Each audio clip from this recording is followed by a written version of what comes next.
Oh, it's a little smudgy.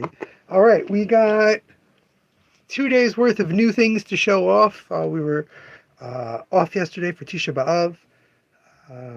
After Tisha B'Av, when the new day started, the night, the 10th of Av, last night, I did get a nice amount of reading done, so I'm going to talk about some of the things that I read, which is not usually the case on a Tuesday or Wednesday. I haven't read much of what we have up there, so let's take a quick look. We've got Garth Ennis and Jason Burrows' new Babs, which is their sort of take on a Red Sonja, foul-mouthed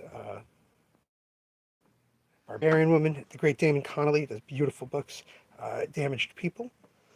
The new DC versus Vampire, World War V, first issue of that. First issue of Matt Kint's new one with, I think, his mother?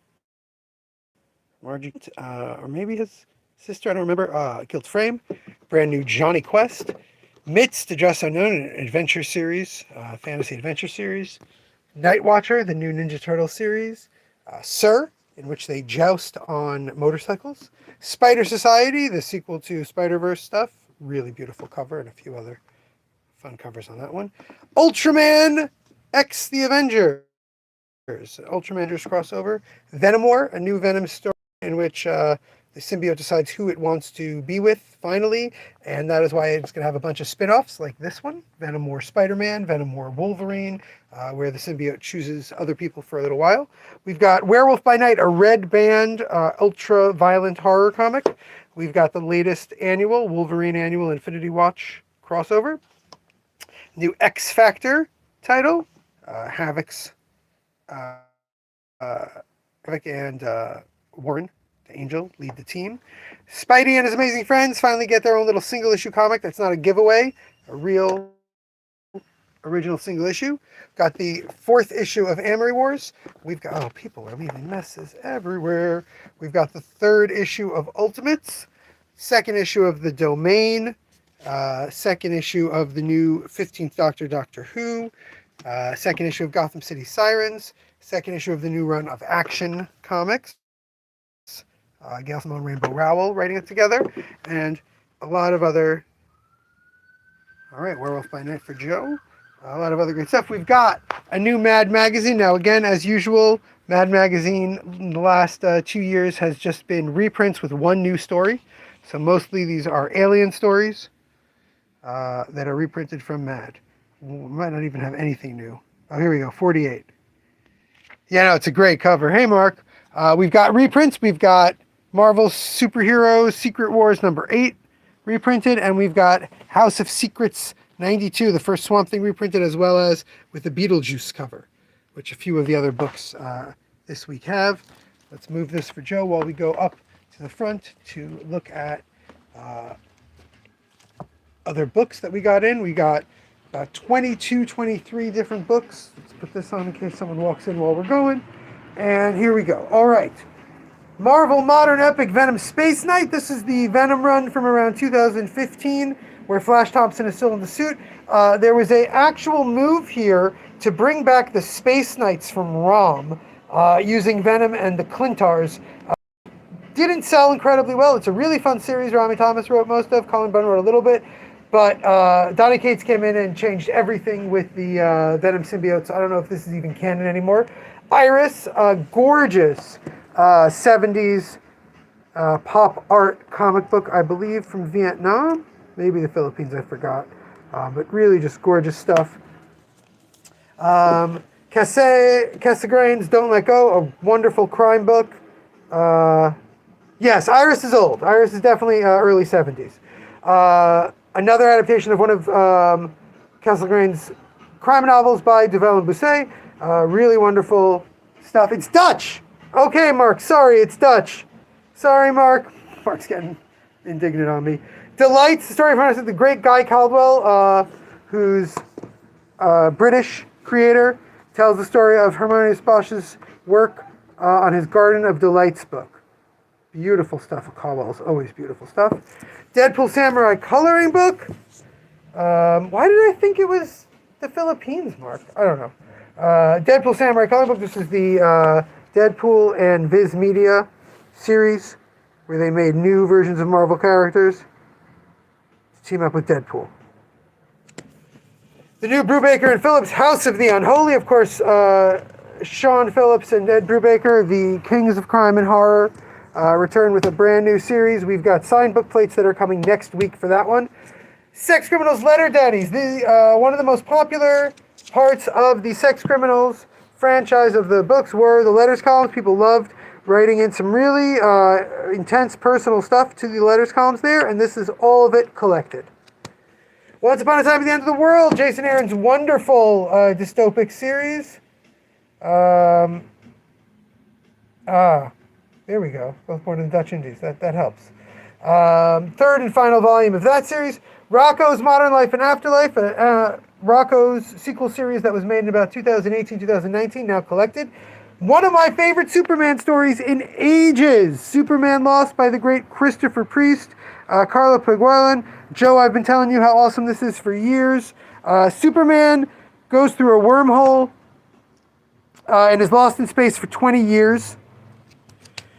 He comes back and only a few hours have passed. So he's kind of messed up from his experience in space, and everyone else doesn't really understand that tons happened to him. And it moves back and forth through time like Christopher Priest loves to do to give us this really almost lost Superman, morally, emotionally, as well as physically lost. We've got Young Diana by the great Jordi Belair writing for the first time. Well, not for the first time. She writes other things, but mostly she's a colorist. And the wonderful Pauline Gancho. Gorgeous art, young journey adventure. Diana's trying to find her place and a thing she can do amongst the Amazons that her mother will approve of and she enjoys as well. She really just wants to be a warrior. Jimmy's Elbow, a new totally surreal weirdness from the great James Kolchaka.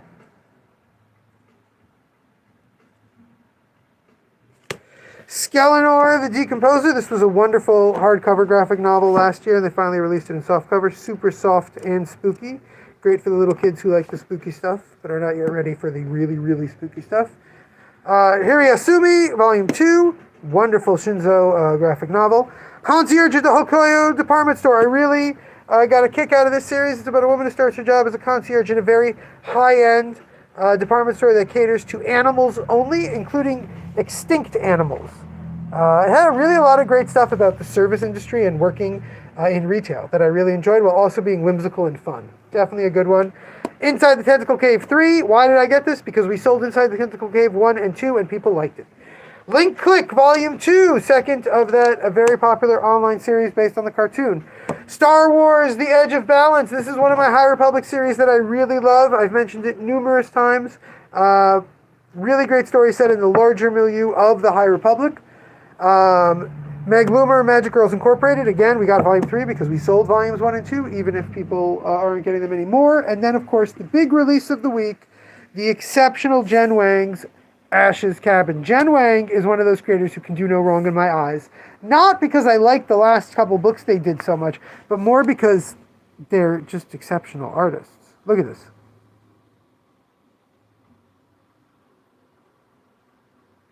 You don't have to know what's going on in this story to know that this is someone trying to live on their own in the wild and they're hiding.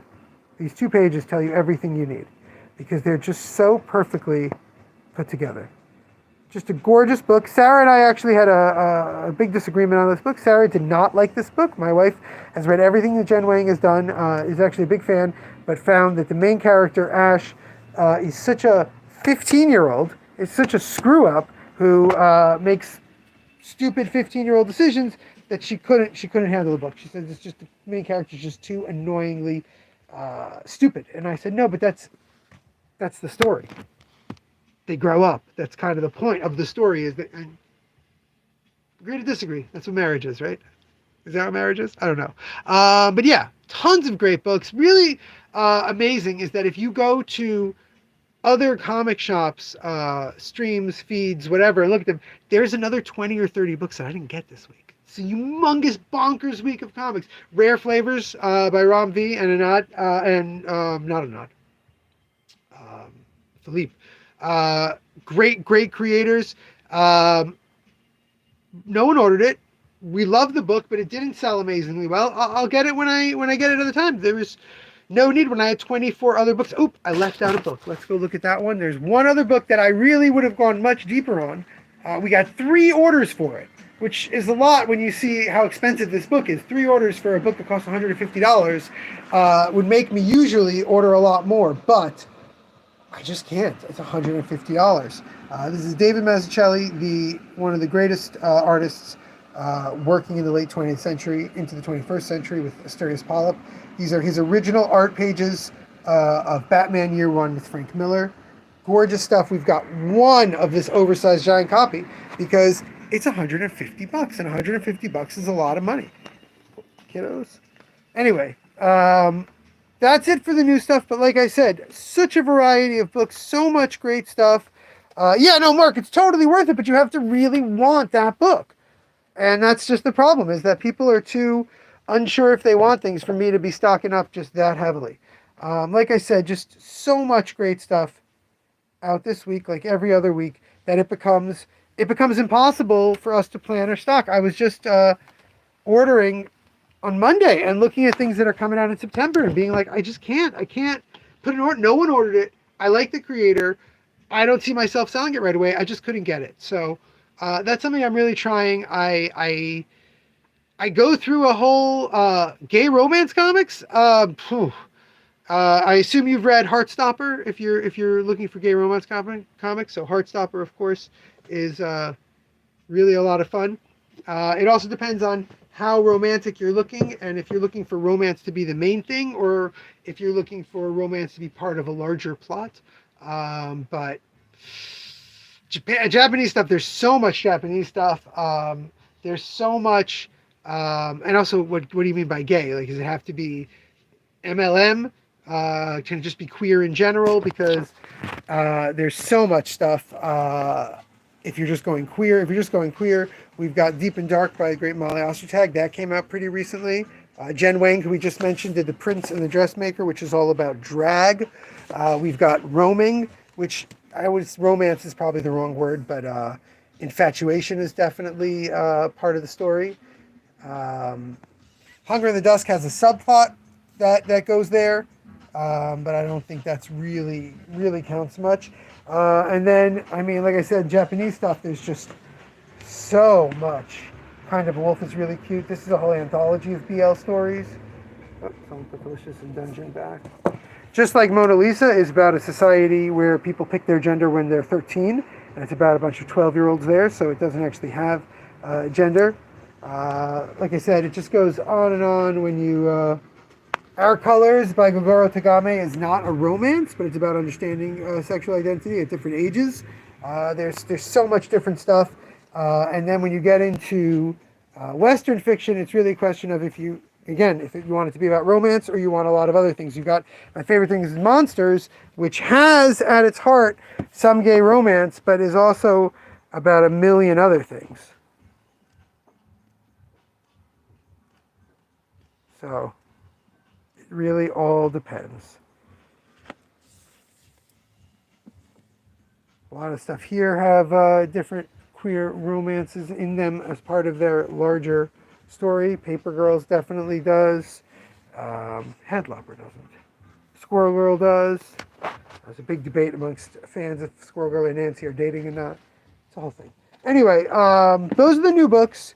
Those are some gay romance recommendations. There's so much manga. Yuri and Yaoi, and then you can get it much more explicit as well. Only about half of this is queer, though. Most of it is straight.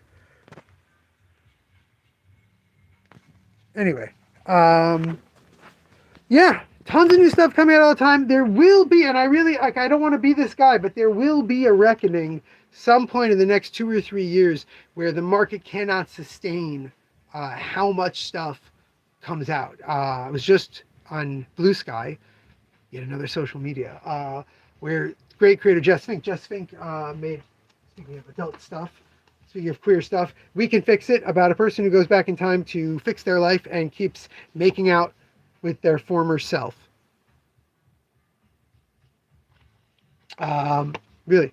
Why there isn't a healthy, big, huge adult market. And being the pompous person that I am, I suggested an answer, which is that there is a very large adult market, but it is dominated by the best-selling books, uh, by the books that everybody reads and that everyone stocks at all the big bookstores.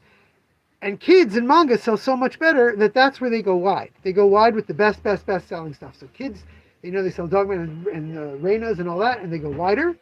Manga, they know they sell My Hero and Attack on Titan, they go wider. But the adult stuff, an Adventure Zone book sells occasionally, Saga sells occasionally. They're not going huge on it.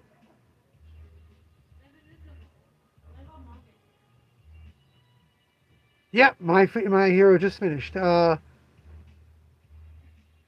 Oh yeah, no problem. Try to, Joe. I'm not sure what you're referring to, the narcissism or masturbation, um, but it's probably a little bit of both. All right. Until tomorrow, I gotta help some customers who just walked in the door. So until tomorrow, remember, damn it, babies, you gotta be kind.